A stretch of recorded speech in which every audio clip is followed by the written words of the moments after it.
guys, this is Dr. Chloe Costigan from Mobility Doc. So today is week 4 of the Backbends series. We are going to be focusing on wheel pose. So when I say wheel pose, a lot of times we think of this like beautiful arc that exists, but what I really want to highlight is making sure that each of those steps are done really well. So for the triplet, you're going to do the Pretzel 2.0.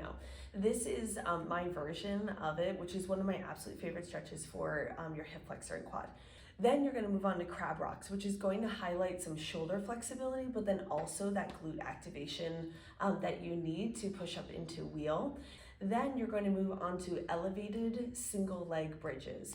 This is going to really highlight the strength that you need in your legs in order to be able to push up into wheel. Then we're going to move on to one of my absolute favorite strengthening exercises for wheel, which are these flared hand wheel lift ups. Now, these can be pretty tricky, especially because they're really highlighting the strength needed in the tricep.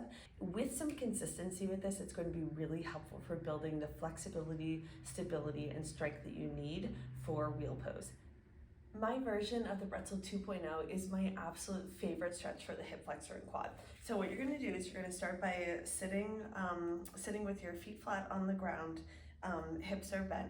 Now, if I'm going to stretch this right leg, what we're going to do is we're going to first start by bringing the left leg to the left outer thigh down, and then right inner thigh comes down. Now you notice like when I'm sitting here, I'm still kind of straight forward. What happens sometimes is people will bring this leg way back.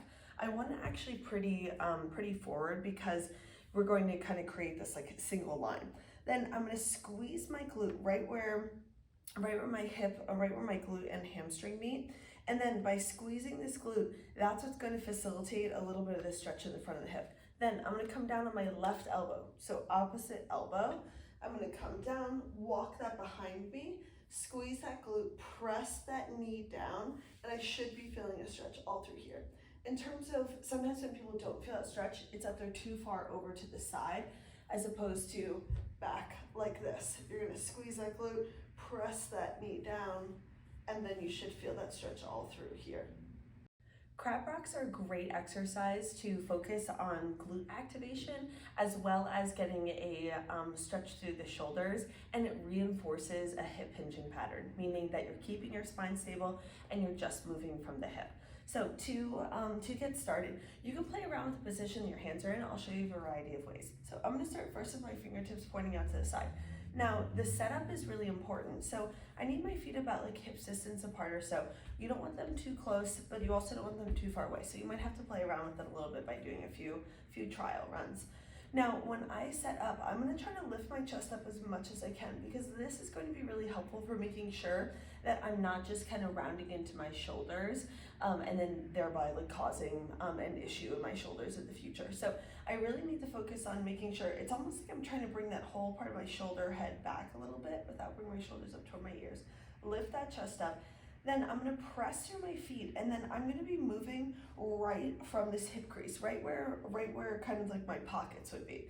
I'm going to press through my hands, so it's almost like I'm already starting to lift out.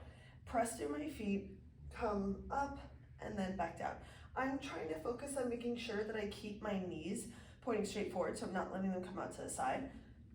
They're coming straight forward. I'm lifting my chest up, so I'm not letting myself round like this, and then I'm highlighting just moving from this, right from that hip crease. I should be firing right where the glute and hamstring meet. A single leg elevated bridge is a great progression from a regular bridge from the ground.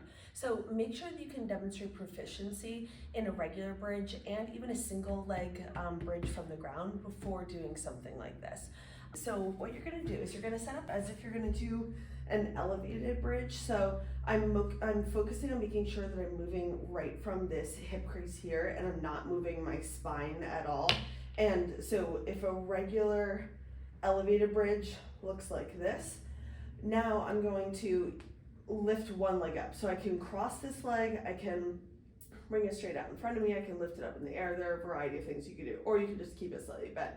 Then you're going to lift the hips up and come down. Now, when I'm doing this, I really have to highlight this motion that's coming right from the hips. So what I see most frequently is when people do this, when they lift up, they kind of start to curl down. I'm gonna try to keep my spine as stable as I can, and I'm just moving just from this hip. So make sure first you can do 2 legs before you would do a single leg. So for the triplet, you're going to do the Pretzel 2.0. Do that for 30 seconds. Then you're going to move on to crab rocks. You're going to do 10 of those. Then you're going to move on to elevated single leg bridges. You're going to do 10 of those on each side. You're going to do that for a total of 3 rounds. These flared hand wheel lift ups are a great strengthening exercise if you're working on being able to push up into wheel pose in yoga. It's really helpful for making sure that your brain kind of knows exactly what positioning it should be in, because our brain sees, oh, okay, I want to create this arc, but sometimes it doesn't know the exact steps in order to get there. So this is a really good strengthening exercise that's going to highlight not just this motion of lifting up, but also kind of lifting up and pushing back through the shoulders, because that is what's necessary to make sure that you're not shifting forward too much, and that's going to kind of throw off the rest of the pose. Okay, so let's get started. So I'm gonna lie down on my back. So I'm gonna have my hands flared out to the side. So if typically you set up so your fingertips are pointing back toward your shoulders, you're going to actually decrease the amount of stress that's on the wrist by bringing the fingertips out to the side. So it gets a little confusing. So what I always say is start with your fingertips pointing back toward like the tops of your shoulders, and then go to the outside of your mat. Okay, so my elbows are pointing straight up. I'm also making sure that my spine is in a neutral position. So I'm not tucked, I'm not overly arched, and then my heels are back toward me. My feet are about hip distance apart. So I have the flared hands, and then I'm gonna do a lift up. What I need to do is I'm lifting up by pressing my hands into the ground as much as I can to lift the tops of my shoulder blades off the ground. So I'm going to press my hands in the ground, press my feet into the ground, come up, and then back down. So this is going to build strength in that first part of the wheel pose. I need to focus on making sure that I'm not pushing forward. This is what happens most frequently, is that I start going this way.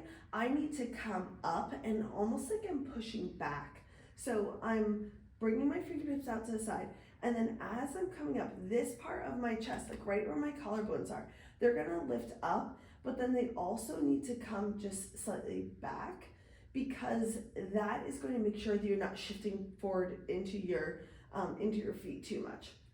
So I'm here, I'm gonna come up and then back down. A good gauge is making sure that your elbows stay pointing straight up. So you don't want them coming down this way, but then you also don't want them pushing back too much either. So you're just gonna come up and down. That's really going to work the triceps, and also making sure that you're activating through that serratus in order to stabilize your shoulder. So shoot for, I would say, somewhere between 3 to up to 10 if you can for 3 rounds. With some consistency with this, it's going to be really helpful for building the flexibility, stability, and strength that you need for wheel pose. Give those a try, and then also make sure that you comment, like, and share.